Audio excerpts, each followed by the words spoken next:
December 17, 1944. The Ardennes Forest, Western Front. The snow falls in silence thick enough to swallow sound itself. In the half-light of dawn, broken trucks lie scattered like frozen corpses along a narrow Belgian road. A column of German engineers trudges through the mist, tired, cold, half-starved. Their mission is simple: seize whatever fuel remains. Without gasoline, the mighty panzers of the Wehrmacht are nothing more than steel monuments to lost glory. Then, through the fog, they hear it. A low rumble, steady, mechanical, American. Engines, dozens, then hundreds. Headlights pierce the white haze. The ground trembles under the synchronized growl of perfectly tuned motors. When the first truck emerges, the Germans freeze. It isn't a single convoy. It's an endless artery of steel and motion. Miles of identical tankers rolling in flawless formation. Each vehicle marked with crisp white stars. Each man inside humming a tune from a country half a world away. A sergeant laughs bitterly. Americans, always bringing everything but sense. But the laughter fades as more and more trucks appear, each loaded, each fueled, each arriving on time. One engineer removes his glove and presses his hand to the truck's side. The metal is warm. Fuel, precious, pure, and endless. He whispers, almost to himself, "If they can send this much, we have already lost." In that moment, the realization dawns. The war will not be lost in the skies or in the ruins of Berlin. It will be lost on the road. Paved by an empire of factories they can neither bomb nor outbuild. What they didn't know that morning was that they were not witnessing a convoy. They were witnessing the beating heart of a machine that would never stop. And in its rhythm, the sound of roaring engines and endless supply, lay the death sentence of the Third Reich. The monster did not begin on the battlefield. It began in factories, under flickering lights, amid the hiss of steam and the rhythm of machines that never slept. In 1942, America faced an impossible equation. The nation's armies were half a world away, yet their engines drank more fuel in a single day than an entire European nation could refine in a week. To fight this war, the United States would need not just weapons, but a new way to move them. So the engineers went to work. Not soldiers, not generals. Men in oil-stained shirts, slide rules in their pockets, and exhaustion in their eyes. They built pipelines that stretched for hundreds of miles. Refineries rose from empty fields like cathedrals of steel. Tankers rolled off assembly lines with the same precision as rifles. Every truck, every drum, every hose, each one designed not for beauty, but for reliability, repetition, and replacement. They called it the Red Bull Express. It was more than a name. It was a living artery.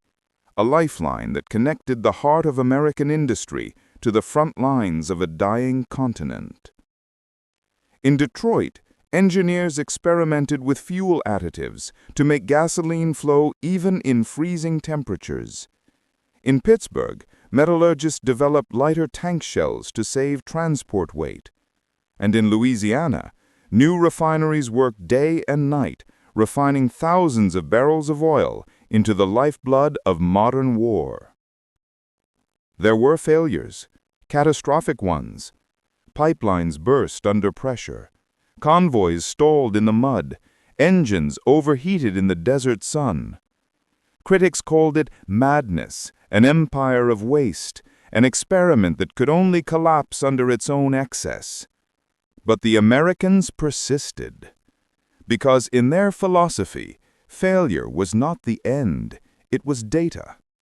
Each mistake became a blueprint, each accident another lesson in scale. One report from 1943 put it simply: "We are building a system that must feed itself while moving." The Germans built weapons. The Americans built the means to never run out of them. What began as chaos started to take form, a self-sustaining network of ships, railways, pipelines, and convoys, so vast that no single man could comprehend it. It was not a machine of war, it was a civilization in motion. By the end of 1943, the monster was awake. It had no face, no uniform, and no flag. Its body was made of steel and rubber. Its heart, oil. Its breath, the constant hum of engines crossing oceans and continents. No one realized that what looked like reckless abundance was the birth of the most efficient war machine the world had ever seen. And hidden beneath its noise, its waste, its endless movement, was the quiet truth that one day would break the German war machine in half. No one imagined that this apparent chaos carried within it the seed of victory. When the machine first met the battlefield, it did not roar. It coughed. It stumbled. It broke under its own weight. The dream of endless movement collided with the brutal arithmetic of war. Bridges collapsed beneath the trucks they were meant to support. Engines froze in the biting European winter. Fuel drums leaked faster than they could be sealed. In North Africa, convoys stretched too thin across sun-scorched plains. In Italy, mountain passes turned into graveyards of machinery. Trucks burned, tires shredded, men stranded for days without supplies. Even in England, before D-Day, the ports groaned under their own chaos. Thousands of tons of cargo misplaced, mislabeled, or simply lost to the sea. One officer wrote bitterly, "We can build 1,000 trucks, but only God knows where they'll end up." The Germans watched and laughed. To them, the American supply system was proof of inefficiency, a nation of abundance with no discipline. They believed their precision and planning would crush the chaos of American mass production. And for a while, they were right. During the first months in Normandy, fuel shortages halted entire divisions. Tanks sat idle, waiting for gasoline that never came. Pilots were grounded, generals shouted, and the press whispered that America's war machine might drown in its own excess. A report from the front described it in one cold sentence: "Our advance has outrun our ability to feed it." What had looked like an unstoppable force now seemed fragile, confused, and unsustainable. The lifeline that was meant to keep the Allies moving was choking on its own ambition. In late August 1944, Patton's Third Army stood still. Hundreds of tanks, thousands of men, all paralyzed by the simplest of needs: fuel. And across the lines, German commanders celebrated, convinced that the miracle of American logistics had finally failed. They couldn't have known it then, but this failure, this collapse under pressure, was exactly what the Americans needed. Because unlike their enemy, the Americans did not fear failure. They studied it, measured it, and then they built something even the Germans could not imagine. No one noticed the moment it happened. There was no speech, no order, no single spark. But somewhere between the chaos of Normandy and the mud of the Ardennes, the monster learned how to walk. At first, it was a whisper. Convoys began arriving on time. Supplies that once vanished in the fog found their way to the front lines. Maps filled with red and blue pins started to look less like confusion and more like a pulse. The American system, built on trial and error, had quietly become self-aware. Each failure had become a correction, each broken truck a lesson, each delay a new equation solved in real time. A new doctrine emerged, not from the top, but from the road. Truck drivers became tacticians, mechanics became engineers. Fuel officers learned to predict demand before it even existed. Every man in the chain became part of a single, breathing organism, moving, adapting, evolving. By late 1944, the Red Ball Express was operating like clockwork. 6,000 trucks, 12,000 drivers, running 24 hours a day, every day for 3 straight months. No lights, no radios, only instinct, discipline, and the rhythm of rolling engines. They carried everything: fuel, ammunition, food, spare parts, even blood plasma. And they did it faster than any army in history. What had begun as chaos had transformed into the first modern logistics network the world had ever seen. A German intelligence report, intercepted in November, contained a single line that no one in Berlin wanted to read. The American supply system no longer behaves like a human organization. It behaves like a force of nature. That was the invisible turning point. While the Luftwaffe dwindled and the Wehrmacht bled its last reserves, America's war machine was just beginning to reach its stride. Factories back home were producing more fuel than the front could consume. Convoys crossed the Atlantic faster, safer, and larger than ever before.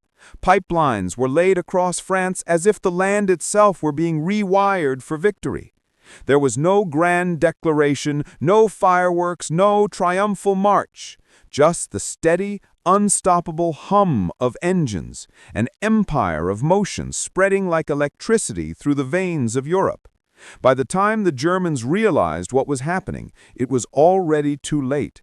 Their calculations had been built on the logic of scarcity. The Americans had rewritten the rules, a war of infinite supply. The turning point was invisible, because it had already happened. The moment the machine stopped breaking down, it started breaking the enemy. At first, the Germans mocked the noise, the endless groan of engines, the rattle of supply convoys, the drone of bombers above the clouds.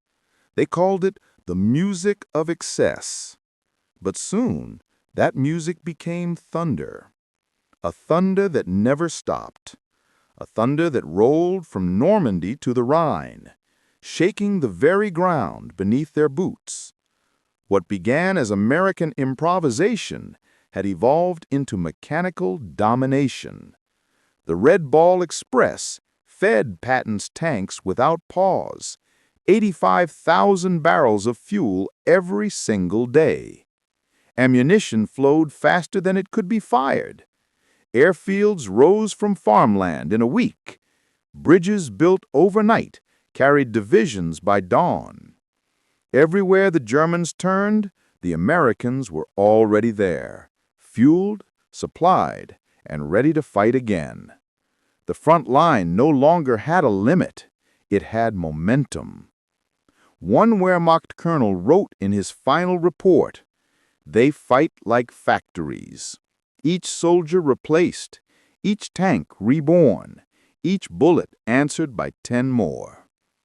Entire divisions of German armor began to vanish, not from combat, but from exhaustion. Tanks were abandoned for lack of gasoline. Convoys stalled for want of spare parts that would never come. Airfields sat silent on runways, their wings gleaming uselessly in the winter sun. Meanwhile, American columns rolled without end.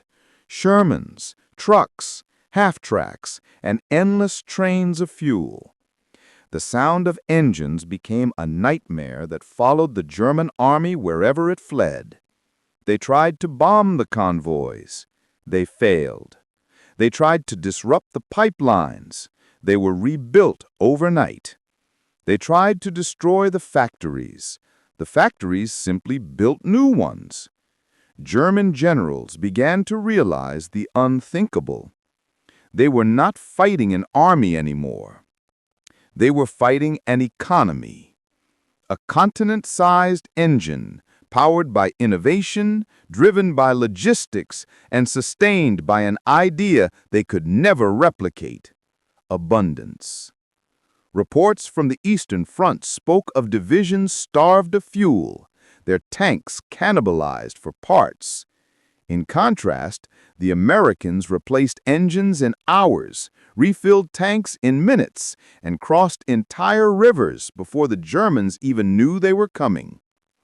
The Luftwaffe's last pilots, once confident hunters, looked down from the sky and saw only movement, columns of trucks as far as the horizon stretched. They called it Die rollende Fabrik, the rolling factory. Every bomb dropped, every tank destroyed, every man lost, America answered with more. The math of war had changed forever. For every bullet fired by Germany, the United States sent 10 in return. For every tank lost, 5 more emerged from Detroit. For every soldier fallen, another crossed the Atlantic within days. The Germans stopped laughing. They stopped mocking the noise, because they had come to understand what it meant. It was not chaos. It was the sound of inevitability, the hum of production, the roar of engines, the rhythm of a machine too vast to comprehend. It was the sound of defeat approaching, steady, mechanical, and unstoppable. Power. The Germans believed it was forged in precision, discipline, hierarchy, perfection. To them, power meant control. Every bolt in place, every plan without error, every soldier a cog in a flawless design. The Americans saw it differently. To them, power was movement. It was noise, chaos, and the freedom to fail fast and build faster. They believed that perfection wasn't the goal, momentum was. Where the Germans built machines to win battles, the Americans built systems to win wars. Factories that repaired themselves, supply lines that adapted like living organisms, a doctrine not of ideology, but of logistics. This was not written in books or shouted from podiums. It was learned on the road, through grease and grit. It was written by mechanics who turned wrenches at midnight, by engineers who solved problems before commanders even knew they existed. Their greatest innovation was not the tank, the plane, or the rifle. It was the realization that organization itself could be weaponized. An officer from the U.S. Army Service Forces described it bluntly: "We do not fight the enemy directly. We drown him in production." That was America's secret doctrine. Not genius, but volume. Not precision, but persistence. The power to turn imagination into metal faster than anyone could destroy it. Every soldier was backed by an army of workers. Every rifle 1,000 hands. Every drop of fuel a story of miners, machinists, chemists, and dreamers. The American system was not elegant, but it was alive. It evolved every day, feeding on its own excess, learning from its own waste, growing stronger with every mistake. It represented something far greater than strategy. It represented belief. Belief that progress was not born from control, but from creation. That freedom, messy and unpredictable as it was, could outthink tyranny.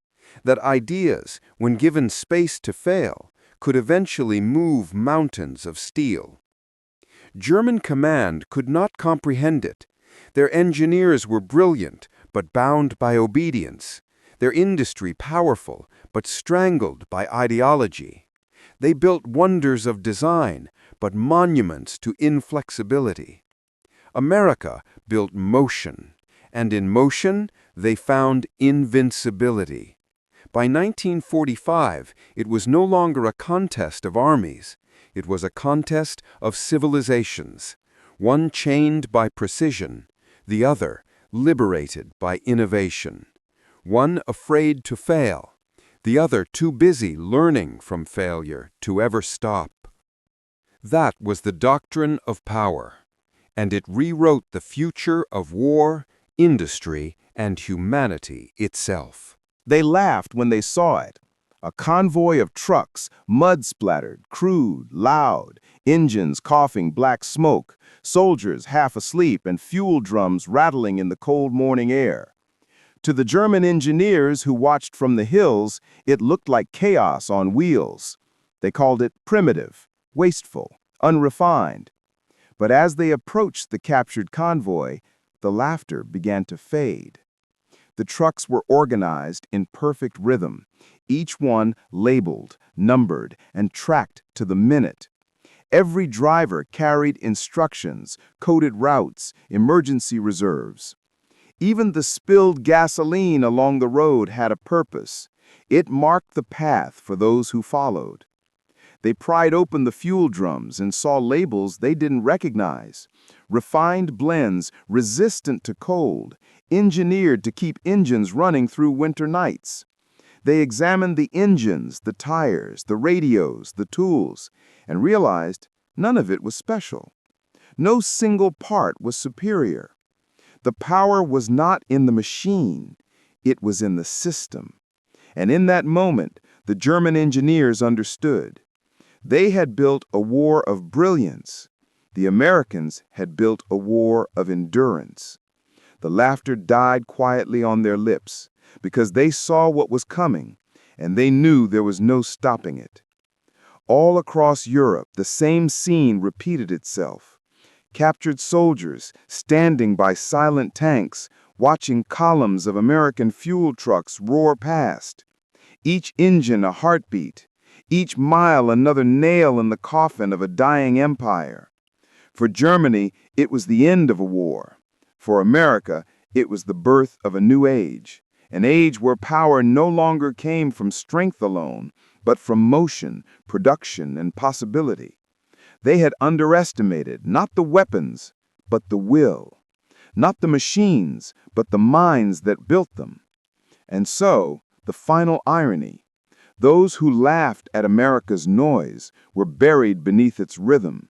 The thunder they once mocked had become the soundtrack of their defeat. And when it finally stopped, when the engines went silent, the world could still feel the echo, a reminder carved in steel and oil and flame. They laughed when they saw the machine. They stopped laughing when it never stopped coming. The thunder had spoken, and the sky never belonged to them again.